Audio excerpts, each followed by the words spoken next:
Magandang araw po ng Panginoon sa ating lahat. Dadako na po tayo sa salita ng Diyos para sa umaga pong ito.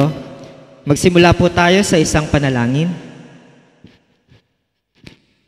Dakilang Diyos, salamat po sa pagkakataon na ibinigay niyo po sa amin upang amin pong pagbulay-bulayan ang iyong salitang makapangyarihan na maaaring magdulot sa amin ng kaligtasan.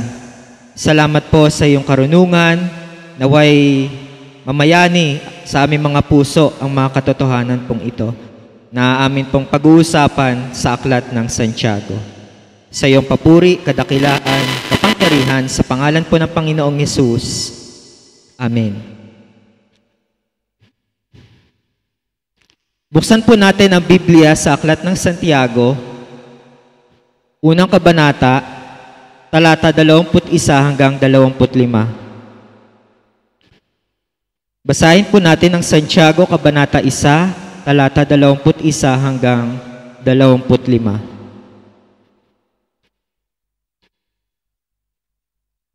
Ayon po kay Santiago, kaya't talikuran na ninyo ang lahat ng karumihan at laganap na kasamaan, at tanggaping may pagpapakumbaba ang salitang itinanim sa inyong puso. Ang salitang ito ang may kapangyarihang magligtas sa inyo. Maging tagatupad kayo ng salita ng Diyos at hindi tagapakinig lamang. Kung hindi, dinadaya ninyo ang inyong sarili. Sino mang nakikinig ng salita at hindi tumutupad nito ay katulad ng taong tumitingin sa kanyang muka sa salamin. At pagkatapos makita ang kanyang sarili, ay umaalis at kaagad nalilimutan ang kanyang anyo. Subalit, ang taong masusing tumitingin at nagpapatuloy sa sakdal na kautosang nagpapalaya sa tao, siya ang pagpapalain ng Diyos sa kanyang mga gawain. Kung siya'y tagatupad at hindi lamang tagapakinig na lumilimot ng kanyang narinig. Noong ang Panginoong Jesucristo ay sinubok sa ilang ng dyablo, isa sa mga pagsubok sa kanya o tukso kung tawagin ay yung tungkol sa kahalagahan ng salita ng Diyos. Isa sa mga sinabi ng Panginoong Hesus sa mga tagpong iyon ay ang tao ay hindi nabubuhay lamang sa tinapay, kundi sa bawat salita na nagmumula sa bibig ng Diyos. Kayo po ba ay nagtitiwala ng lubusan sa salita ng Diyos? Hindi po ba kayo nag-aalinlangan sa banal na kasulatan? Nakasisigurado po ba kayo na ang salita ng Diyos ay kompleto, sapat na, para ang tao ay makapamuhay ng naayon sa kalooban ng Diyos kung ito'y kanyang susundin? Ang salita ba ng Diyos ay buhay at mabisa? Ito ba ay makakaalam ng iniisip ng tao at yung mga binabalak ng bawat puso ng tao? Ang salita ng Diyos ang siyang sukatan at batayan ng buhay Kristiyano. Kung wala sa buhay ng isang Kristiyano ang salita ng Diyos, baliwala ang kanyang pamumuhay. Gaano man kahusay ang nangyari sa kanyang buhay, anumang narating niya sa kanyang buhay, kung wala siyang salita ng Diyos na panghahawakan, ay maaari siyang manghina o maaari siyang mawala dun sa tamang kalagayan sa paningin ng Diyos. Hindi siya makakapamuhay ng makadiyos. Mahalaga ang salita ng Diyos po para kay Santiago at alam kong ganun din sa ating mga sumusunod at nagtitiwala sa mga katotohanan ito. Yung binasa po natin mga talata kanina, ang nangingibabaw na pinag-uusapan dito ay tungkol sa salita ng Diyos. Nagsimula si Santiago dun sa talata 8, dun sa Kabanata 1 ng Santiago, na ang salita ng Diyos, ito yung salita ng katotohanan. At dito sa talatang binasa natin, ito yung makapagpapalaya dun sa tao. Makapagpapalaya kaya saan? Ano kaya yung binabanggit ni Santiago dito? At yung kanyang mga sinulatan, hinihimok niya na tanggapin ng taimtim sa kanilang mga puso ang salita ng Diyos. Meron kasing dalawang paraan po sa pagtanggap ng salita ng Diyos. Mababasa natin yan sa pamphlet o dun sa notes na hawak-hawak po natin.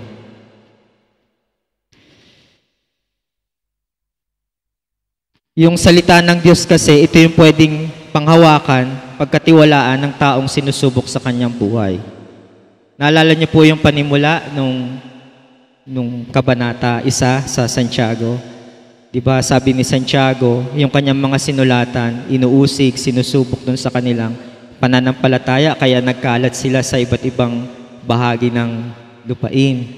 At dun sa kanilang pagsubok, marami sa kanila, may mahirap, may mayaman, dumadaan sa iba't ibang mga pagsubok. Pero sabi ni Santiago, dun sa kanyang sulat, yung pagsubok ay positibo sa buhay ng mga Kristiyano dahil yan yung nagpapatatag ng pananampalataya. At kailangan po kasi yung salita ng Diyos para mapatibay, mapatatag yung pananampalataya ng isang Kristiyano na dumadaan sa pagsubok.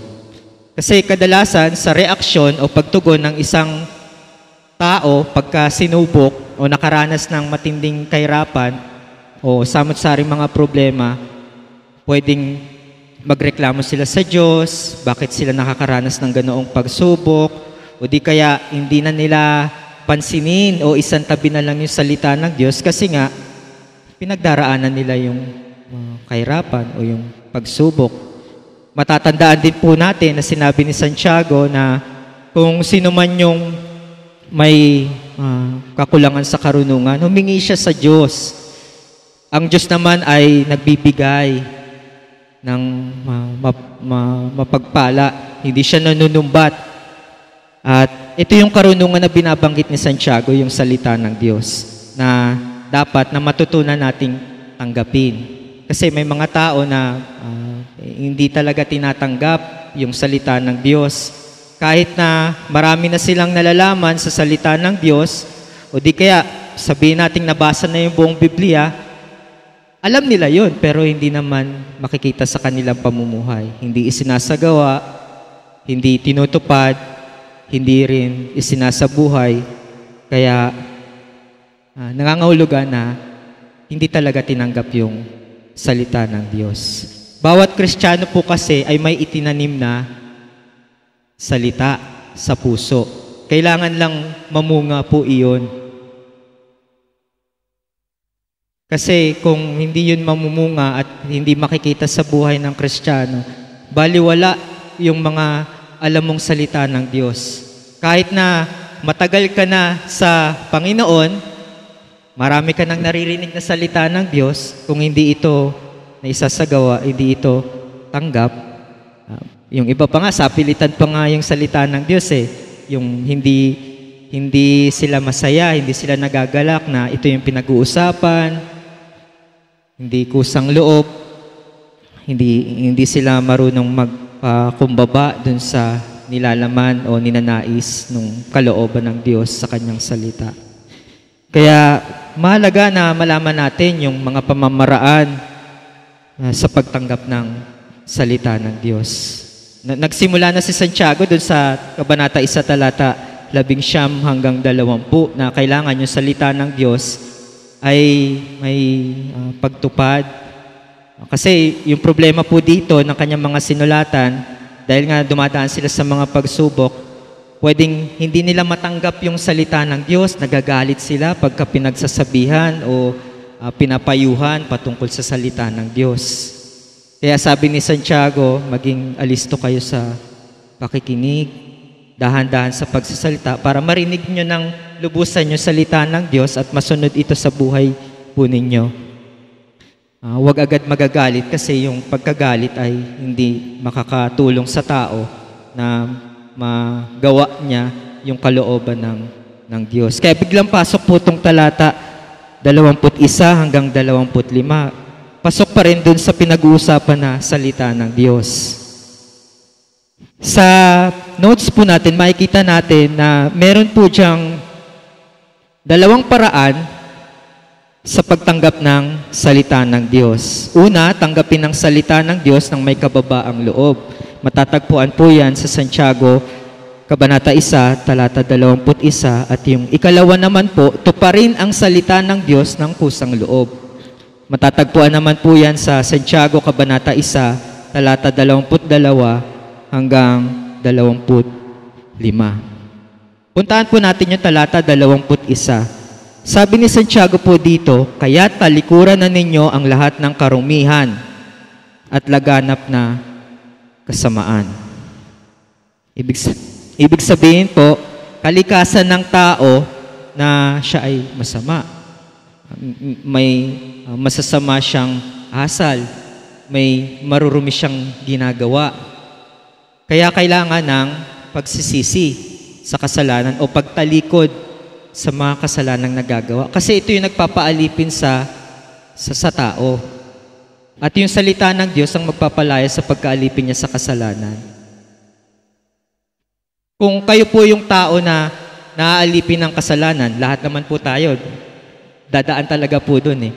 Ano pong gusto ninyo? Mapalaya dun sa pagkaalipin sa kasalanan o maging sunod-sunuran kayo dun sa kasalanan?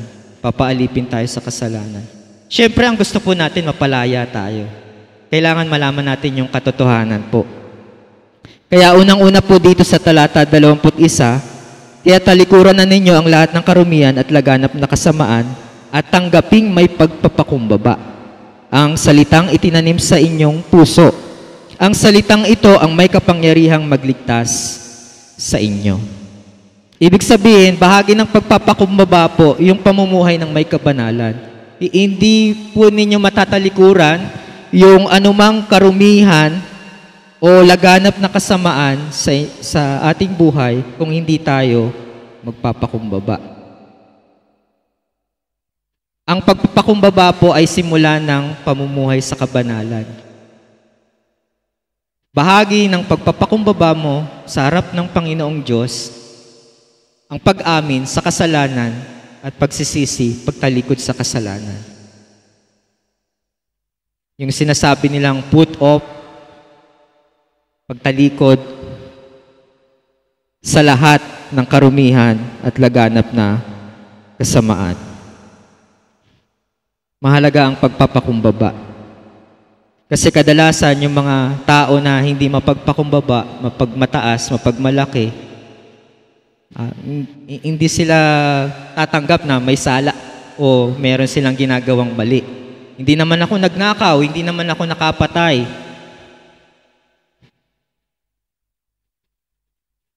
Wala akong naagrabyadong tao. Pero kalikasan ng tao na simulat sa pool na isilang ay makasalanan po tayo. Kaya kailangan ng pagpapakumbaba sa harap ng Diyos.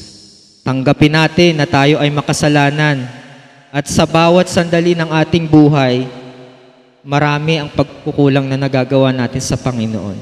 At kailangan regular tayong sumasangguni sa Kanya, nagpapahayag ng anumang mga pagkukulang, kahinaan o mga nagagawa nating kamalian sa buhay.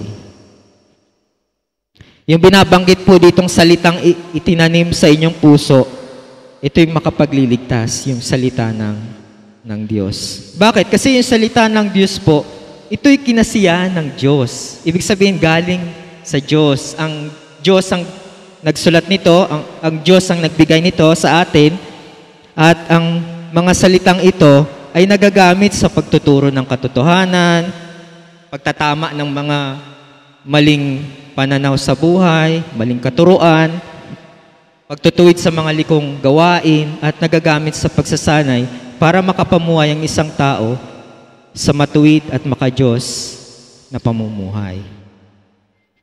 Kaya makapagliligtas po ito. Mahalaga ang salita ng Diyos sa buhay ng bawat Kristiyano dahil ito yung naglilinis sa atin sa kasalanan.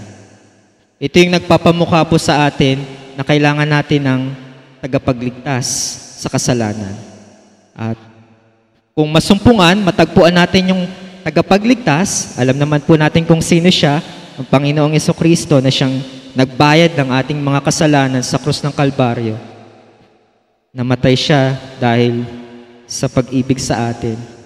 Pero nabuhay siyang muli dahil nagtagumpay siya sa kasalanan at sa kamatayan. Kaya naman nakatitiyak tayo na ang salita ng Diyos ay makapagliligtas sa atin dahil si Jesus ang salita na nagkatawang tao. Kaya ang unang paraan po sa pagtanggap ng salita ng Diyos ay tanggapin ang salita ng Diyos ng may kababaang loob. Kailangang ibababa po talaga natin ang ating mga sarili. Kung mataas ang tingin natin sa ating mga sarili, na ang tingin natin ay hindi tayo nagkasala, hindi tayo nagkakamali. Sabi ni Juan, lumalabas na sinasabi natin ang Diyos ay sinungaling. At bukod pa doon, dinadaya natin ang ating mga sarili. Isang halimbawa po nito si Santiago po mismo. Yung kapatid sa nanay ni Jesus. Yung nagsulat po nito, noong una, nung nagpapahayag ang Panginoong Jesus patungkol sa kanya na isinugo ng Diyos para maging Mesiyas, ang Kristo tagapagligtas, hindi naniniwala si Santiago. Hindi siya sumasampalataya sa Panginoong Jesucristo. Kasi ang pagkakilala niya, kapatid ko yan nanggaling sa nanay namin si Maria, anak ng karpintero, at nakasama namin sa bahay. Kaya sa kamalayan, sa kaisipan ni Santiago, malayong-malayo na ikaw yung Mesiyas o tagapagligtas. Pero kamalaunan, nagbago yung buhay ni Santiago.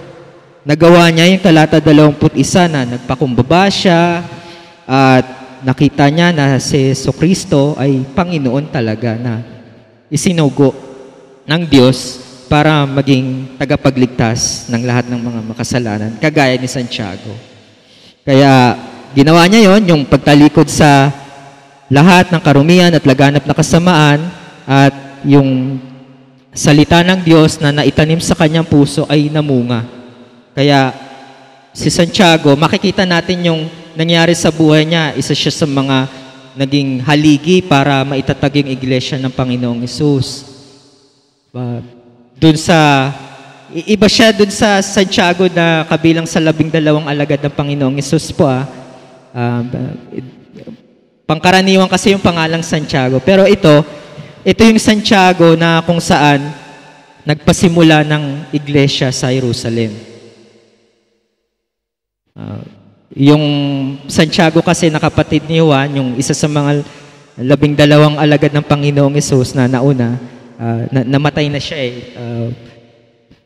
dahil din dun sa pagpapahayag niya ng katotohanan sa Panginoong Hesus. Kaya itong Santiago na binabanggit dito at yung may akda po ng sulat pong ito, ito po yung kapatid ng Panginoong Hesus kay Maria. Half brother ni Jesus Christ, si James. At isang halimbawa naman, nakabaliktaran nito, yung hindi tumanggap ng may kababaang loob sa salita ng Diyos. Kung maalala natin, nung panahon ni Esteban, sa Aklat ng Mga Gawa, nung humarap siya doon sa mga kataas-taasang kapulungan ng mga Hudyo, nagpahayag siya doon kung mababasa natin yung Gawa, Kabanata 7, pero hindi na natin pupuntahan. Pero may talumpati si Esteban doon na sinalaysay niya yung Genesis hanggang sa mga sulat ng mga propeta, yung kasaysayan ng mga Hudyo na niligtas sila sa pagkaalipin mula doon sa Ehipto ng Diyos mismo. Hindi tanggap ng mga Hudyo na galit sa Panginoong Hesus eh. Nung nagtatalumpati siya at sinabi niyang bukas yung langit, nakikita niya yung kataas-taasang Diyos at sa kanan ng Diyos, nakatayo ang Panginoong Hesus. Nagingit-ngit sila sa galit. Hindi nila matanggap. Kahit na ibinigay na yung mensahe na ipinadala ng anghel, papunta kay Moises at sa mga propeta, hindi pa rin nila ito sinunod o hindi sila nagpakumbaba dito. Kung pupuntahan natin yung Gawa Kabanata 7, talata 53, Gawa Kabanata 7, talata 53, tinanggap ninyo ang kautusan ayon sa pangangasiwa ng mga anghel, ngunit hindi ninyo ito tinupad. Sabi ni Esteban dun sa harap ng mga Hudyo na sa tingin nila, sila yung pinakatanyag ng mga matatalinong tao ng panahon na yon, walang pwedeng pumalit sa pwesto nila, walang pwedeng mang-agaw sa posisyon nila. Pero sinabi ni Santiago ito, at dahil sa tindi ng galit ng mga Hudyo, sabay-sabay silang nagtakip ng tenga, hindi nila makayanan yung sinasabi ni Esteban ng mga salita ng Diyos, at kinaladkad papalabas ng lungsod si Esteban. Doon, pinatay si Esteban. Pinagbabato hanggang mamatay. Ganun yung reaksyon, ganun yung pagtanggap nila dun sa salita ng Diyos. Kabaliktaran dun sa nangyari kay Santiago. Hindi nila tinanggap ng may kababaang loob yung salita ng Diyos na pinahayag ni Esteban. Bagkus, para matigil lang sa kakasalita ng salita ng Diyos si Esteban, pinatay nila si Esteban. Hindi nila makayanan yung mga sinasabi. Kasi matataas yung tingin nila sa kanilang mga sarili.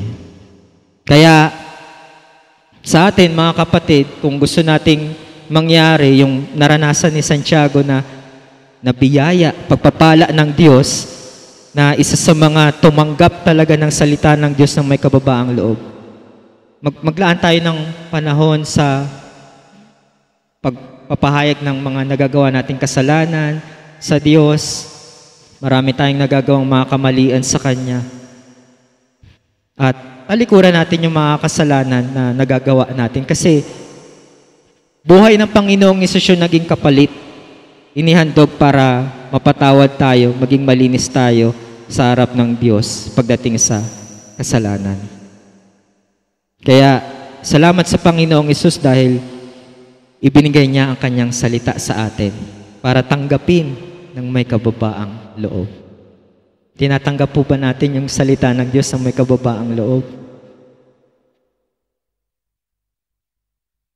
Hindi lang po pagtanggap sa salita ng Diyos ng may kababaang loob. Kailangan tuparin ang salita ng Diyos ng kusang loob. Hindi siya sapilitan.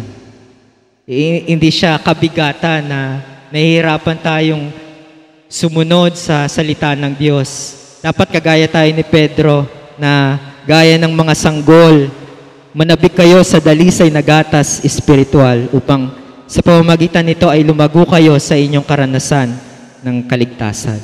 Unang Pedro, Kabanata 2, talata 2. Pero bago yon, sabi niya, sa unang Pedro, Kabanata 2, talata 1, yung binabanggit din po nung sulat ni Santiago kanina sa talata 21 sa Kabanata 1 ng Santiago. Kaya talikuran na ninyo ang lahat ng kasamaan, ang lahat ng pandaraya, pagkukunwari, pagkainggit at paninirang puri.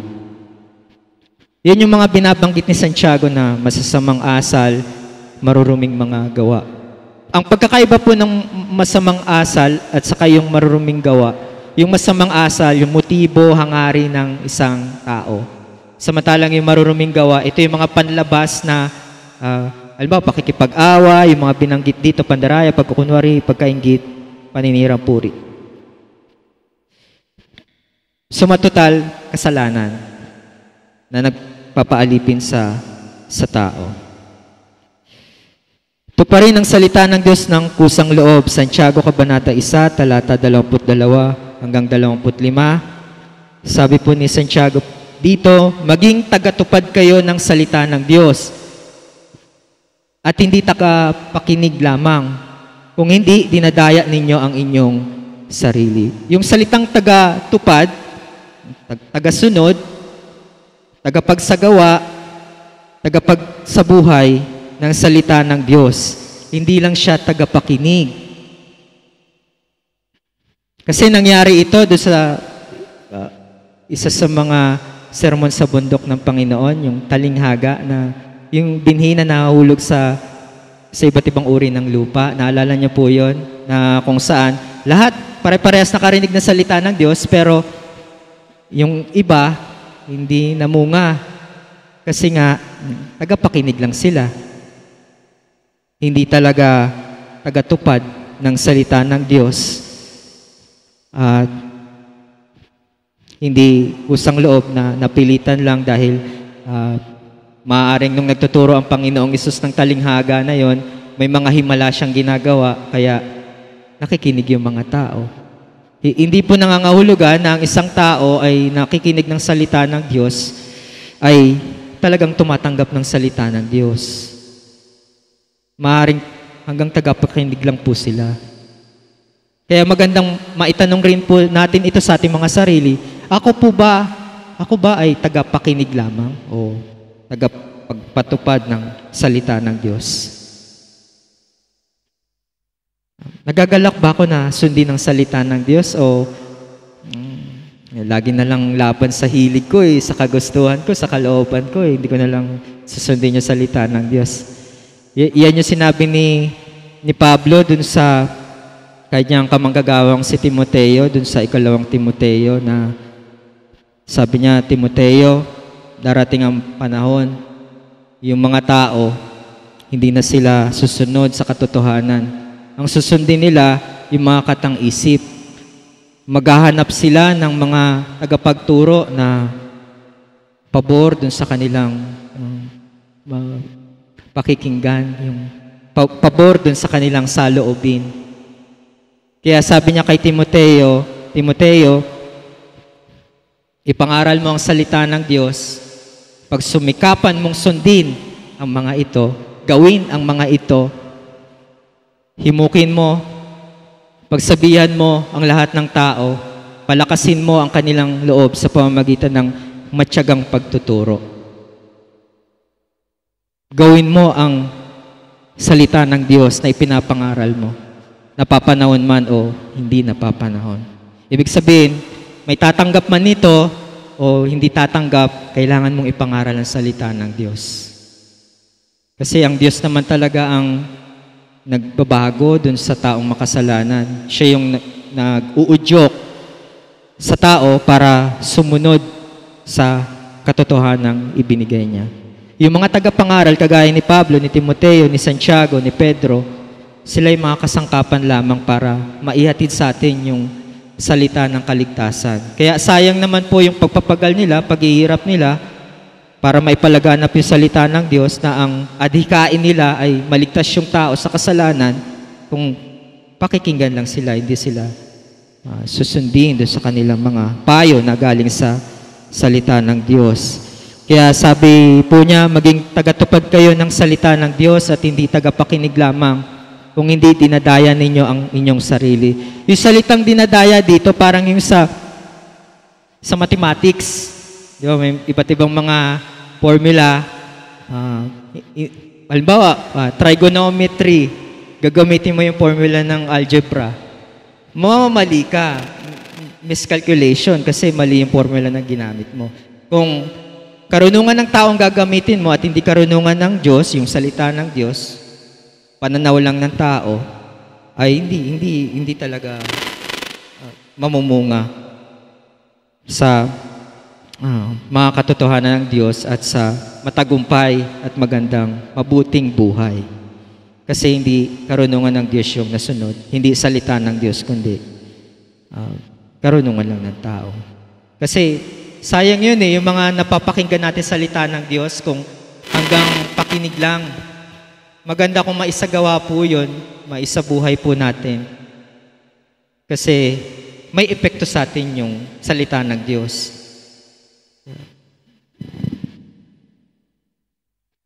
Pero kung hindi natin magagawa sa biyaya ng Panginoon at sa kapangyarihan ng Espiritu Santo.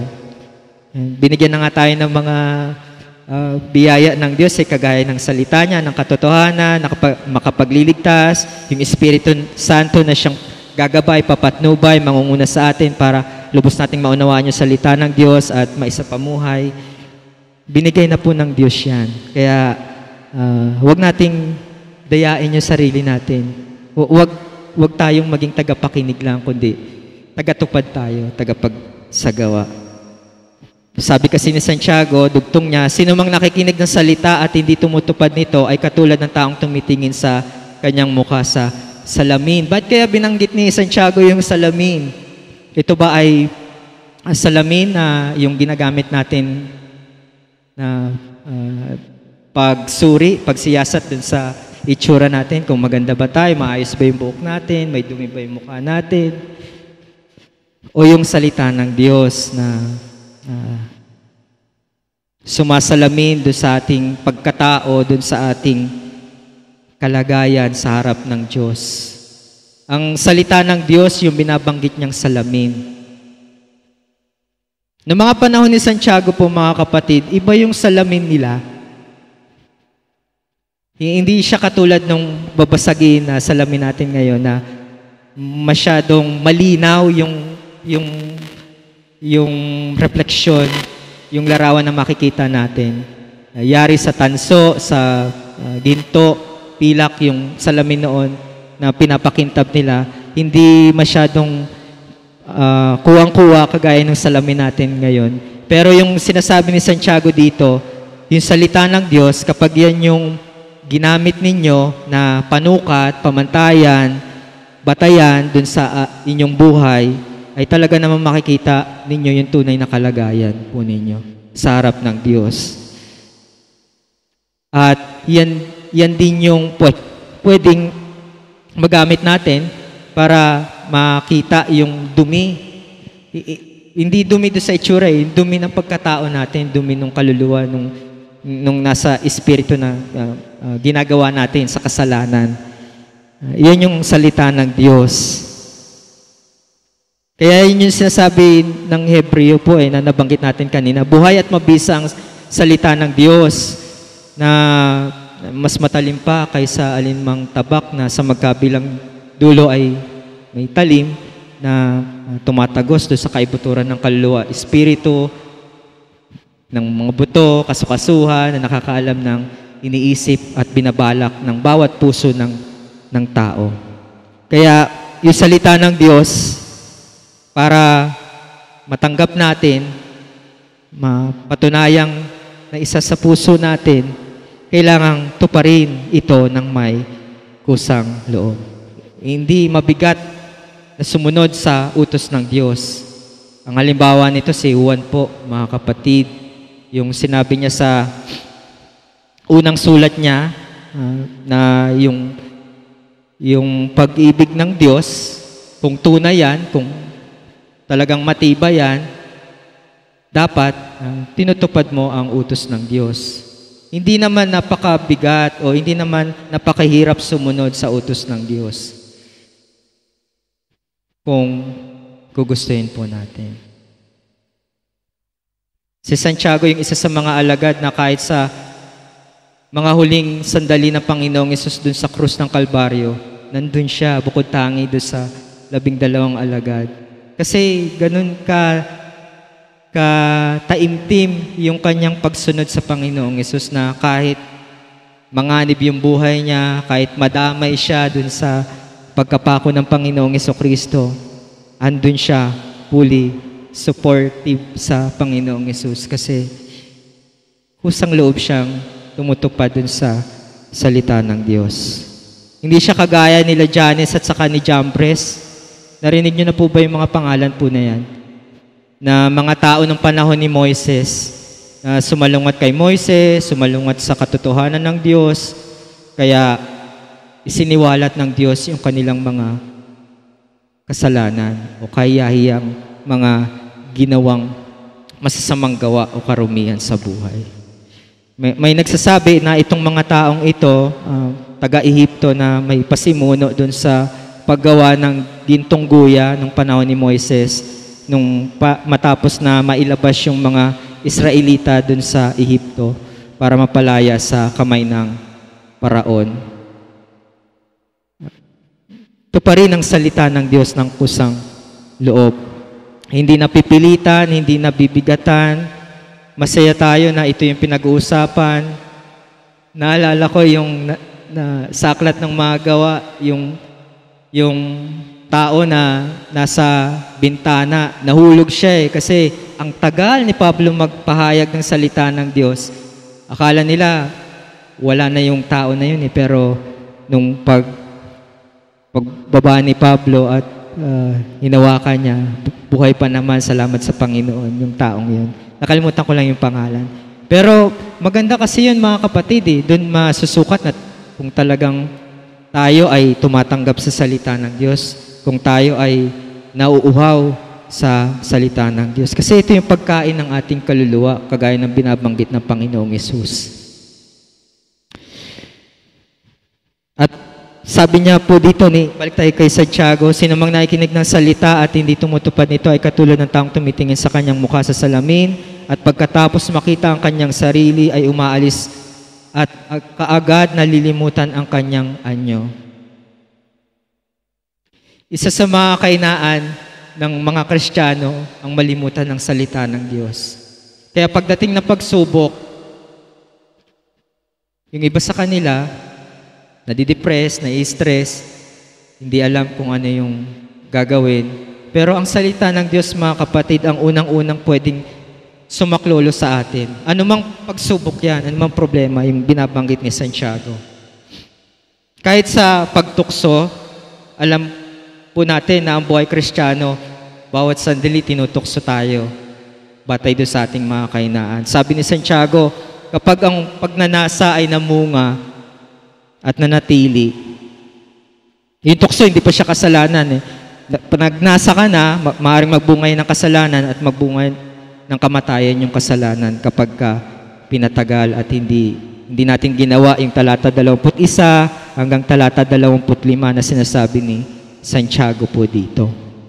Kaya gamitin nating salamin ang salita ng Diyos. Yan yung sandata po natin. Hindi lamang sa oras ng pagsubok, kahit sa oras ng kasaganahan o nasa maayos tayong kalagayan. Subalit ang taong masusing tumitingin, ibig sabihin, nagsisiyasat, nagsusuri, talagang binubulay-bulay niya yung salita ng Diyos araw at gabi, gaya ng sinasabi ng Salmo o mga awit. At nagpapatuloy sa sakdal na kautosang nagpapalaya sa tao, yung kautosang nagpapalaya, salita ng Diyos po ito, siya ang pagpapalain ng Diyos sa kanyang mga gawain, kung siya'y tagatupad at hindi lamang tagapakinig na lumilimot ng kanyang narinig. Kaya, ito yung isa sa mga pinakamalaking hamon sa kasaysayan ng buhay ng Kristiyano. Ang tanggapin ang salita ng Diyos. Nang may kababaang loob, ito pa rin ang salita ng Diyos ng kusang loob. Kaya mapalad yung mga napapabilang sa pagtitipon, sa mga Bible study, kahit yung mga bata sa murang edad, nalalaman na nila yung mga katotohanan patungkol sa Diyos kasi yan yung gagabay at papatnubay sa kanilang paglaki, kagaya nung sinasabi ng kawikaan na ituro sa mga bata ang mga katotohanan ito at ito yung papatnubay sa kanila sa bandang huli sa kanilang buhay. Sa ating mga kagaya ni Pablo, ni Santiago na nangangaral ng salita ng Diyos, maganda na ito talaga yung ipangaral, hindi yung ibang mga aral. At unang-una tayo sa hahatulan ng Diyos batay dun sa mga pinapangaral natin. Inuulit natin, hindi nangangahulugan na nabasa mo na yung Biblia, buong Biblia, nakarinig ka na ng maraming salita ng Diyos, ay masasabi nating tunay na tagatupad ng salita ng Diyos o tagasunod ng salita ng Diyos. Dapat makita po sa buhay natin. Kaya ang panalangin po natin sa bawat isa sa atin, tulungan tayo ng Panginoon kasi marami bumabagsak sa kasalanan. Kaya ganito ka seryoso yung mga kagaya ni Santiago, ni Pablo, pagdating doon sa pangangaral ng salita ng Diyos. Huwag tayong mangaral ng ibang mga katuruan maliban sa salita ng Diyos. Kasi pwedeng doon nakasalalay yung kaligtasan mo, personal, bilang tagapangaral, at gayon din yung mga nakikinig sa iyo. Kaya ang pagtanggap ng salita ng Diyos ay hindi siya sapilitan, hindi rin siya yung mataas ang iyong loob o mataas ang tingin mo sa iyong sarili. Kailangan mababa ang loob mo, kailangan kusang loob mong tinutupad ang salita ng Diyos. Kaya mga kapatid, nawa sa biyaya ng Panginoong Hesus, tulungan tayong makatupad sa salita niya, sa kapangyarihan ng Espiritu Santo, at turuan tayong maging mababa ang loob. Kasi kung hindi, baka sa sobrang dami ng nalalaman nating salita ng Diyos, ito yung pwedeng lagay sa ating mga kalagayan na, ang dami ko nang alam, ang dami ko nang nabasa, pero yun nga, babagsak ka pala sa kasalanan. Nakakatakot yun mga kapatid. Yung akala mo, alam mo na ang lahat, pero hindi pala. Kailangan mo ng Panginoon.